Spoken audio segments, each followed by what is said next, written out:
기도하겠습니다. 참 좋으신 하나님 아버지 감사합니다. 오늘도 이렇게 하나님의 말씀을 동영상으로 대면하고자 합니다. 듣는 우리 성도님들이나 전하는 부족한 자나 한 가지 은혜를 받게 하여 주옵소서. 성령님께서 이 동영상을 듣고 보는 우리 성도님들의 마음을 움직여 주시고 그들이 이렇게 살아갈 수 있도록 축복하여 주옵소서. 이 하나님 말씀을 통하여 우리의 삶이 변화되게 하여 주옵소서. 감사를 드리며 예수님의 이름으로 기도합니다. 아멘.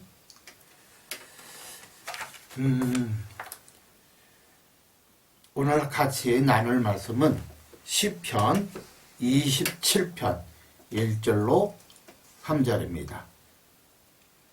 시편 27편 1절로 3절의 말씀입니다.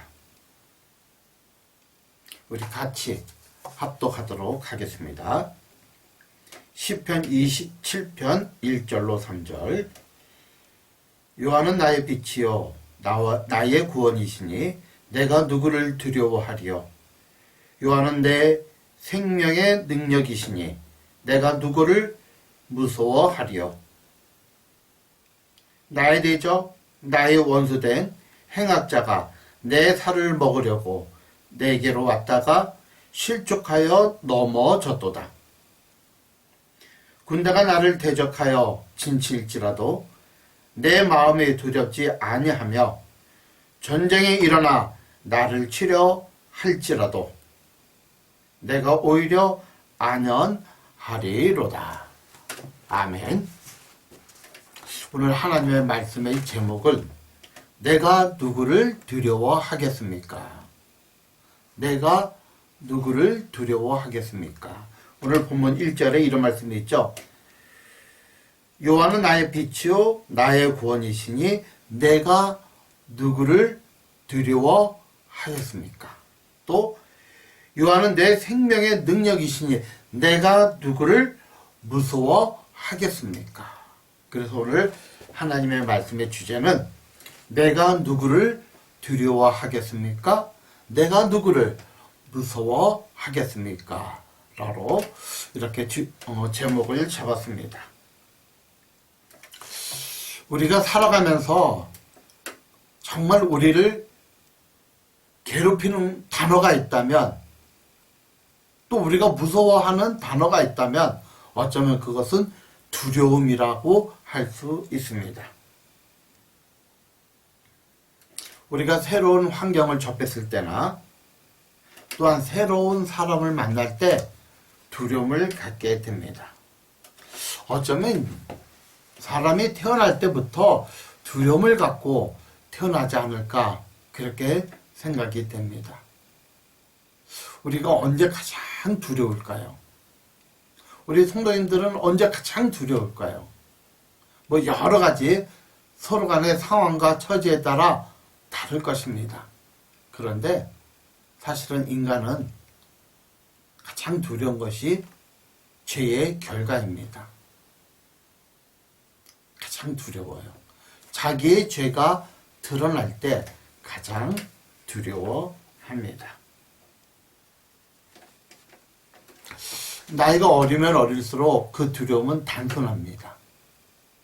그런데 나이가 들면 들수록 이렇게 두려움은 복합적으로 와요. 복합적으로. 일반적으로 청소년 때의 두려움은 가장 큰 두려움이 학업에 대한 두려움일 거예요. 또 이성 친구와 헤어짐에 대한 두려움이 있을 거고요. 어쩌면 폭력이나 왕따에 대한 그런 두려움이 있을 수 있고요. 청년 시기의 두려움은 결혼하지 못함에 대한 두려움이 있을 것이고 또 직장에 대한 두려움도 있을 것입니다. 뿐만 아니라 미래에 대한 두려움도 있겠죠. 그리고 중년이 되면 가장 큰 두려움 중에 하나가 질병입니다. 40대 이상이 되고 50대 이상이 된 중년들의 가장 큰 두려움 중에 하나는 질병이요. 또한 직장과 사업터를 잃어버리는 것에 대한 두려움이 아주 큽니다. 그리고 노년이 되면 가장 큰 두려움은 질병도 있지만 죽음에 대한 두려움이 아주 큽니다. 죽음에 대한 두려움. 왜요? 막연하잖아요. 입으로는 뭐라고 얘기하죠? 죽으면 끝이라고 얘기합니다. 그렇죠? 근데 실상은 그렇지가 않다는 것을 많이 보게 돼요. 이렇게 전도하다가 보면 간혹 저한테 이렇게 질문하는 사람들이 있어요. 약간 비아냥되는 것인데, 목사님, 죽으면 끝이에요. 죽으면 땡이에요. 그런데 그런 분도요, 자기에게 있어서 중요하신 분이 돌아가시게 되면 꼭 하는 말이 있어요. 목사님, 저희 아버님 좋은 데 갔으면 좋겠습니다. 저희 어머니 좋은 데 가게 해주세요. 입으로는요, 뭐라고 얘기죠? 죽으면 땡이라요. 죽으면 끝이래요. 죽음 이유는 없대요. 그런데 자기에게 중요한 사람이 죽으면 좋은 곳으로 가기를 원해요. 그리고 실제로 본인이 죽을 때에는 두려워요. 이게 다 그렇다고 얘기할 수는 없지만 대부분이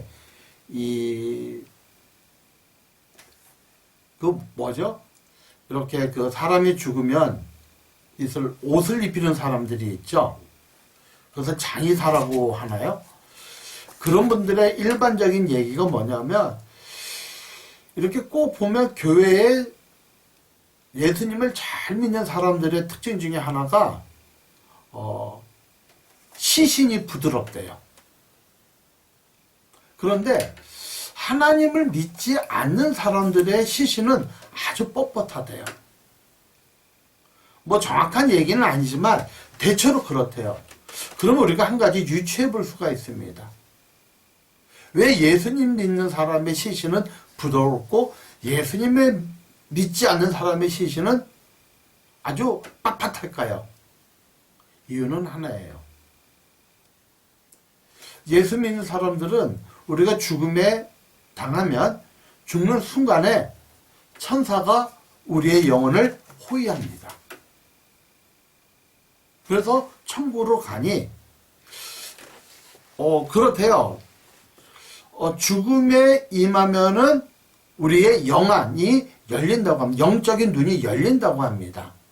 그러니까 이 영안은 천사를 볼 수도 있고 죽음의 사자를 볼 수도 있고 천국을 볼 수도 있고 지옥을 볼 수도 있고 하나님을 볼 수도 있고 지옥의 불구덩이를 볼 수도 있어요. 그 대표적인 사람이 누굽니까? 사도행전에 스데반이 순교할 때 눈을 들어보니 예수님이 하나님의 보좌 위에서 두 손을 내밀고 자기를 맞아주는 모습을 보게 됩니다. 그래서 돌로 죽음을 당함에도 불구하고 미소를 띄울 수가 있었던 거예요. 그러니 그 시신이 뻣뻣해질 수가 없어요. 편안하죠.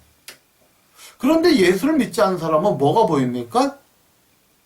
지옥불이 보일 수도 있고요. 저승사자가 보일 수도 있습니다. 그러니 가고 싶어요? 직관적으로 아는데 못 가기 싫은 거예요. 그래서 온몸이 뻣뻣해져요. 가기 싫어서 몸부림치다가.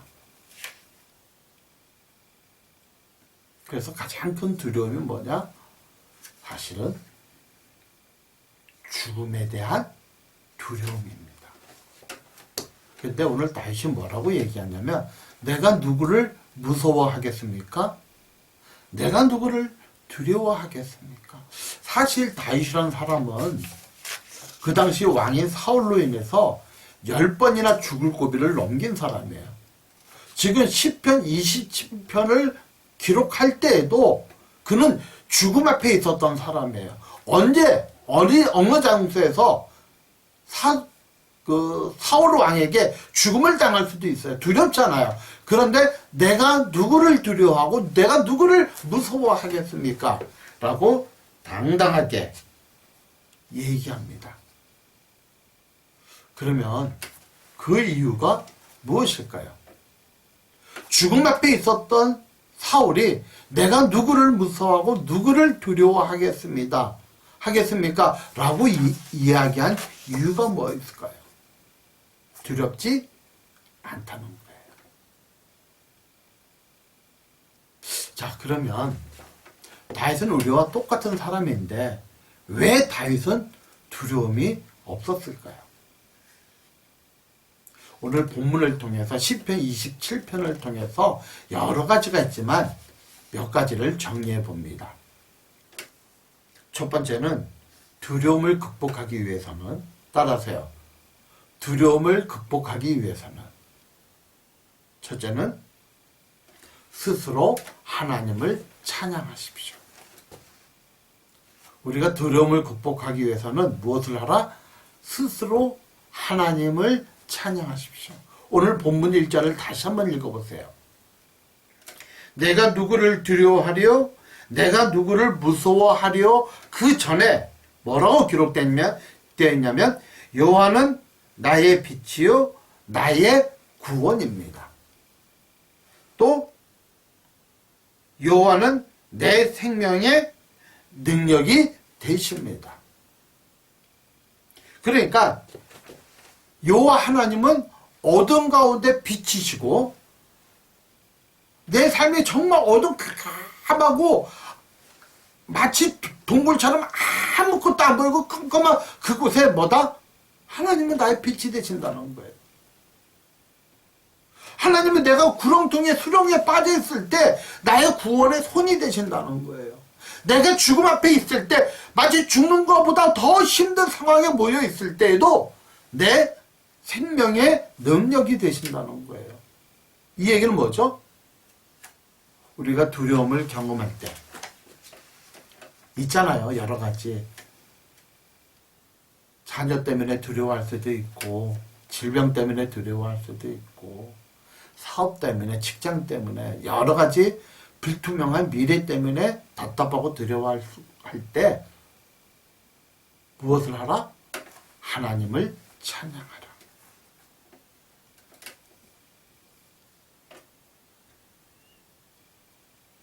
사실 하나님은 다윗에게 어떤 이적을 베풀어 주신 것도 아니에요. 특별히 오늘 본문을 보니까 어떤 말씀을 하신 것도 아닙니다. 그러나 다윗에게 있어서의 하나님은 어떤 하나님이시다? 그냥 교회에서 예배드리는 그 하나님이 아니라 구체적으로 나의 삶과 함께 하시는 하나님. 깊은 밤중에 하늘을 보며 기도할 때 항상 옆에 계신 하나님. 이런 새벽에 하나님 앞에 기도할 때 나와 함께 하신 하나님. 밥 먹을 때나 어떤 삶 속에 나와 함께 하신 그 하나님을 날마다 체험해가는 하나님. 오늘 본문 2절과 3절을 보시기 바랍니다. 나의 대적, 나의 원수가 된 행악자가, 그러니까 나를 해치려고 하는 사람이 내 살을 먹으려고 내게 왔다가, 내 살을 먹는다는 건 뭐예요? 나를 완전히 헤아려 할 때 실족하여 넘어진다. 그러니까 내 원수가 나를 헤아려 할 때 하나님은 그를 실족, 발을 헛디뎌서 넘어지게 하신다는 거예요. 군대가 나를 대적하여 진칠지라도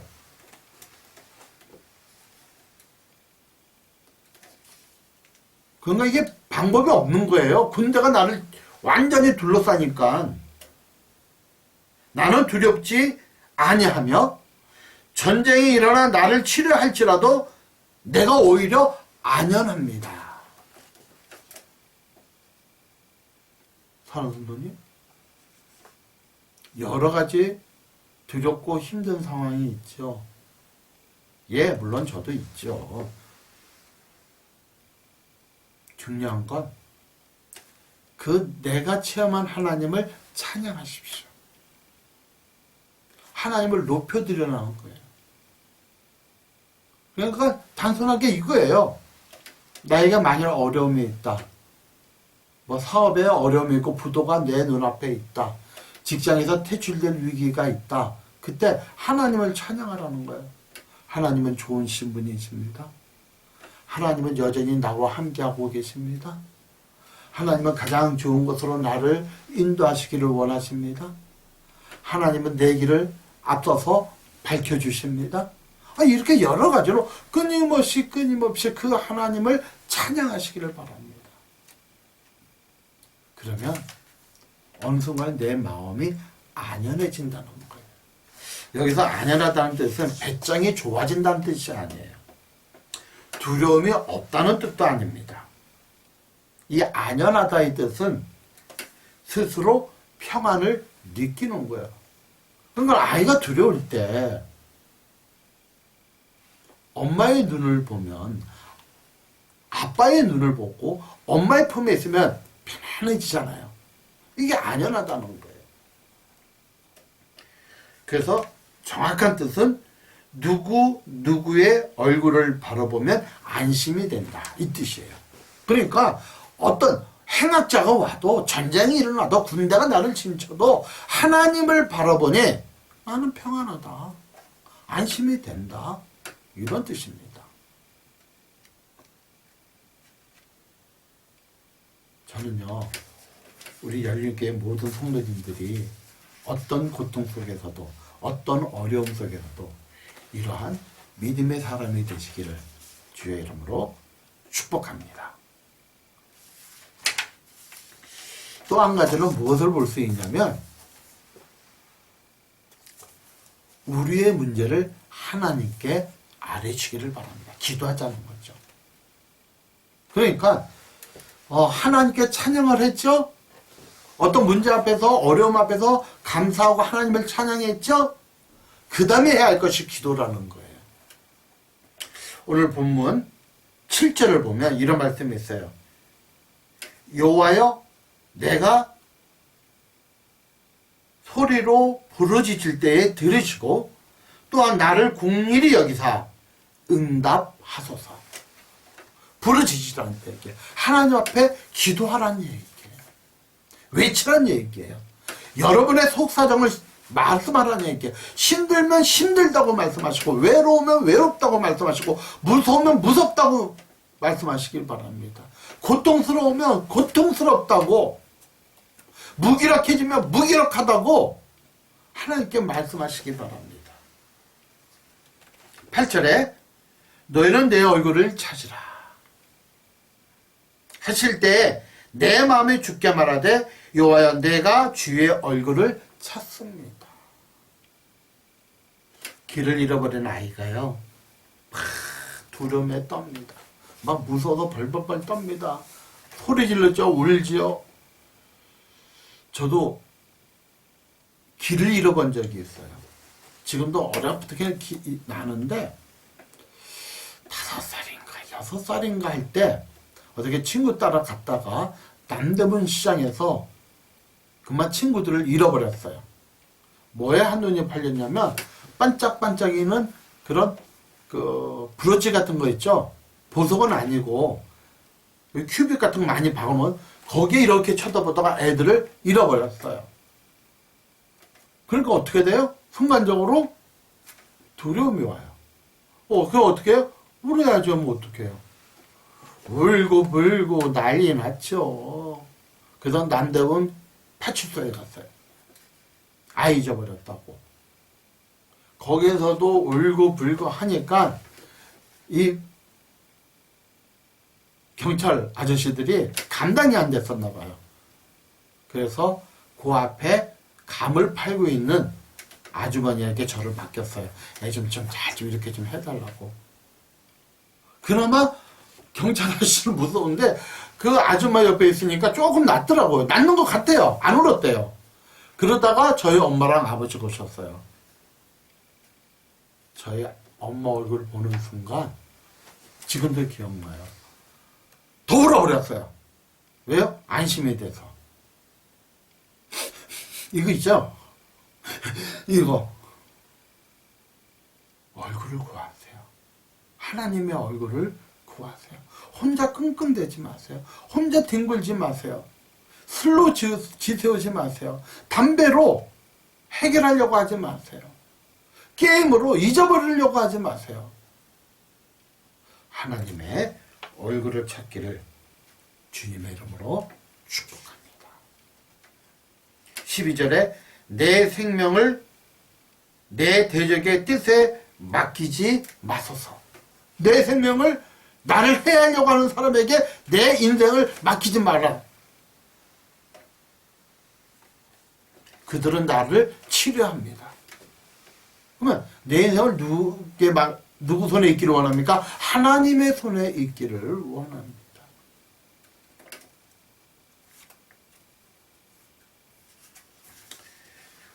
우리가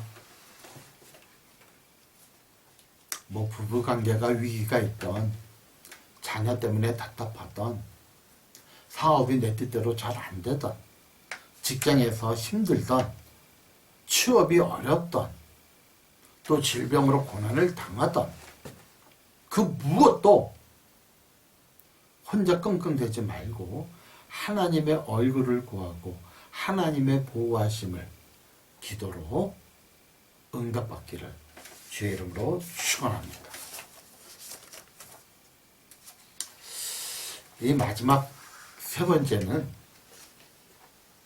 하나님의 보호하심을 믿어라. 따세요. 하나님의 보호하심을 믿어야 합니다. 오늘 27장 10절에 내 부모는 나를 버렸으나 여호와는 나를 영접하십니다. 어떤 부모가 자녀를 버립니까? 절대 그럴 수는 없어요. 물론 시대에 이상한 사람들이 한둘씩 있어요.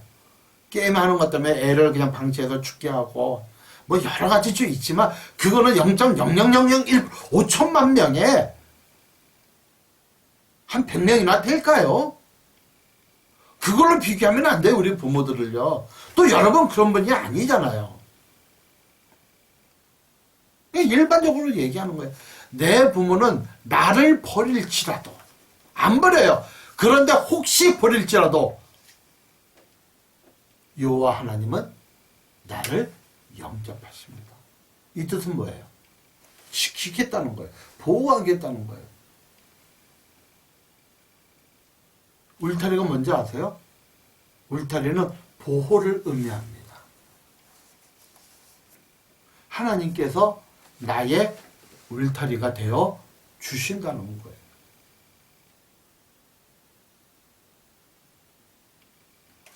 본문에 그렇게 기록되어 있어요. 하나님의 말씀이 이렇게 기록되어 있어요. 설령 내 부모는 나를 버릴 수 있어도, 있을 수가 없어요. 그럼에도 불구하고 천에 하나, 만에 하나, 100만 하나, 5천만에 하나가 있을지라도 하나님은 결코 나를 버리지 않고 어떻게 한다? 영접하신다. 내가 잘나고 똑똑하고 공부를 잘하고 돈이 많고 잘생기고 이게 아니고 우리 자체를 사랑하시기 때문에 하나님은요, 꺼져가는 심지도 끄지 아니하고 상한 갈대도 꺾지 않는다고 하셨어요. 사람은 꺼져가는 심지는 꺼버립니다. 상한 갈대는 여지없이 꺾어버립니다. 병들고 나이 들고 더 이상 경제적인 능력이 없고 하면 사람은요 무시해버려요. 그 단적인 얘기가 뭡니까? 조금 고급 아파트에 산다고, 조금 아파트에 산다고 경비하시는 분들, 갑질하는 사람들이 좀 많아요? 갑질이 어디서 나와요? 너는 꺼져가는 등불이라는 거예요. 너는 상한 갈대라는 거예요. 쥐는 좀 지나면 등불이 안 되나요? 꺼져가는 등불 아닌가요? 상한 갈대가 안 되나요? 그런데 하나님은 비록 내가 꺼져가는 등불일지라도, 상한 갈대일지라도 저와 여러분을 보호하신다는 거 믿으시기를 축원합니다. 얼마나 좋은 하나님이세요. 우리가 그 하나님을 믿는 거예요.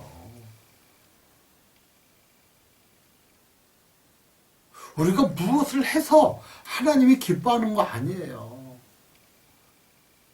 정말 우리가 3000번을 절을 해야 한 번 만나주시는 하나님이 아니에요. 삼보일배를 해야 우리를 만나주시는 분이 아니고, 우리 몸을 칼로 상하게 할 정도로 기도를 해야 우리를 만나주시는 하나님이 아니라 내 안에 계신 하나님이라니까요. 보세요. 하나님께서 그 아들까지 주실 그 하나님이 우리에게 무엇을 더 안 주시겠어요? 못 받아봤다고요? 기도 안 하셨잖아요. 기도하셨다고요? 응답 받을 때까지 기도하세요. 내가 원하는 거 안 주셨다고요? 그러면 그거 주면 안 되기 때문에 다른 것을 주셨을 겁니다. 오해하는 것 중에 하나가, 하나님은 내가 원한다고 주시는 분이 아니에요. 나에게 가장 좋은 것을 주시는 분이에요. 하나님은 내가 애를 구한다고 애를 주시는 분이 아니에요. 그렇죠? 내가 애를 구하려는데 하나님의 뜻도 애라면 너무나도 좋죠. 100%죠. 근데 많은 경우가 우리가 A를 구했다면 하나님은 B를 주실 때가 많아요. 근데 그것도 구할 때 B를 주시는 거예요. 우리 삶에 일반 은총과 특별 은총이 있어요. 일반 은총은 특별히 구하지 않아도 주시는 거 있어요. 햇볕, 공기, 물, 이런 건 다 일반 은총이에요. 예수를 믿던 믿지 않던 다 주세요. 특별 은총은 뭐죠? 예수 믿는 사람에게 특별히 구할 때 주시는 거예요. 우리는 당장 달라 그러죠. 아니요. 하나님은 가장 좋은 때에 주세요. 그래서 많은 사람들이 이 원리를 모르니까 다 낙심하고 기도를 하다가 중단해요. 그러지 마세요. 그 문제가 해결될 때까지, 내가 원하는 방법으로 해결되든지 내가 원하지 않은 방법으로 해결되든지 어쨌든 그 문제가 끝날 때까지 기도하시기를 축원합니다.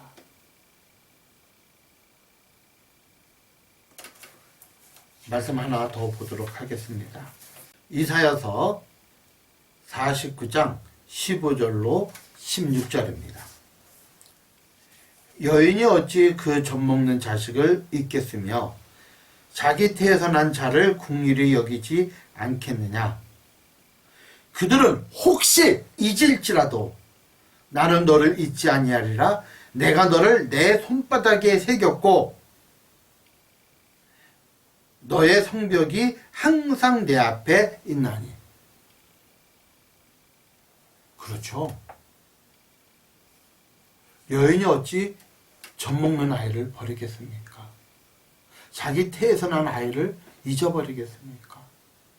혹시 그럴지라도 나 여호와 하나님은 결단코 그럴 일이 없겠다. 내가 너를 내 손바닥에 기록하겠다. 문신하겠다는 거예요.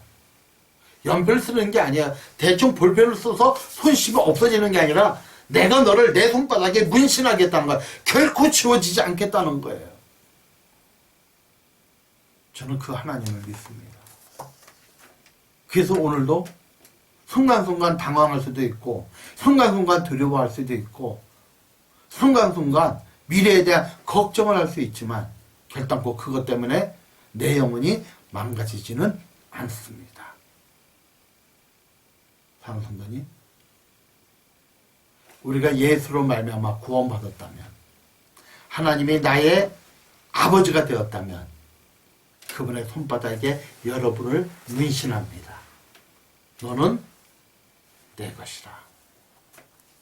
이 말씀을 가지고 한 주간 당당하게 살아가시기를 주의 이름으로 축원합니다. 기도하겠습니다. 하나님, 오늘도 이 말씀을 통하여 우리가 정말 하나님과 함께함으로 세상의 그 어떤 것도 두려워하지 않고 당당히 맞서며 나아갈 수 있도록 축복하여 주옵소서. 비록 코로나 바이러스로 인하여 같이 얼굴을 대면하며 예배 드릴 수는 없지만 그럴지라도 이렇게 동영상으로 예배를 드릴 수 있도록 축복하신 것 감사를 드립니다. 우리 성도님들 믿음으로 살아갈 수 있도록 인도하여 주옵소서. 내가 누구를 무서워하려?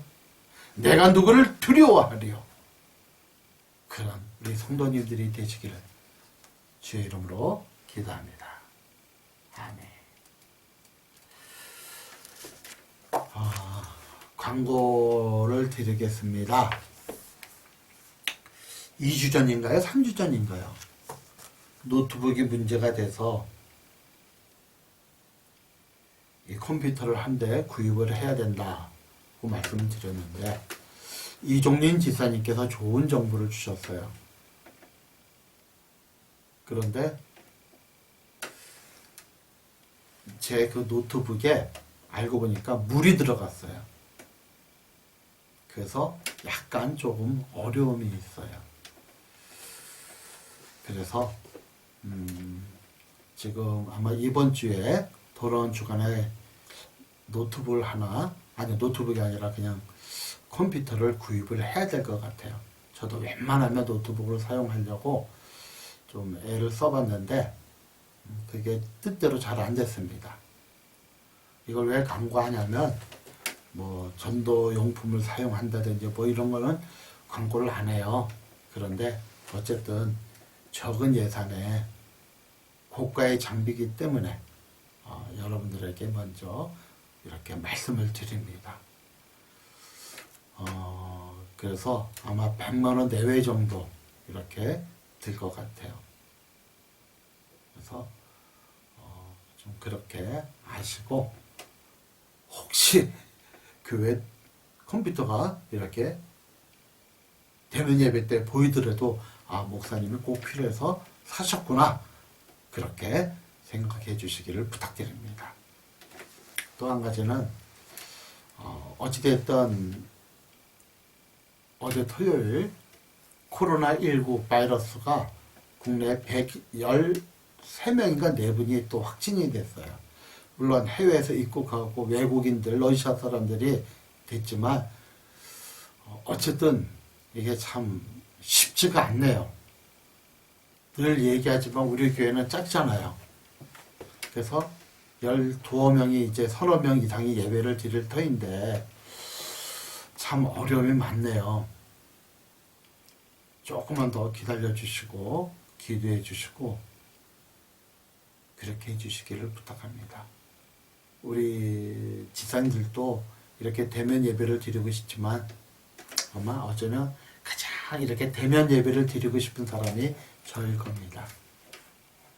기도해 주시고 저는 여전히 오늘 오후에도 또 혹시 비가 온다고 이렇게 그 일기예보에 떴는데 비가 와도 이렇게 또 이렇게 전도로 갈 겁니다.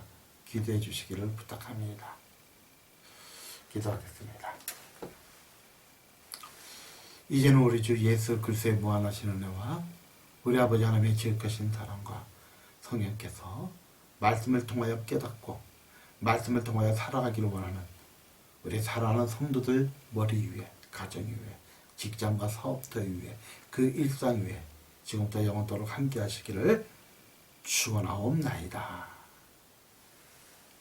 아멘.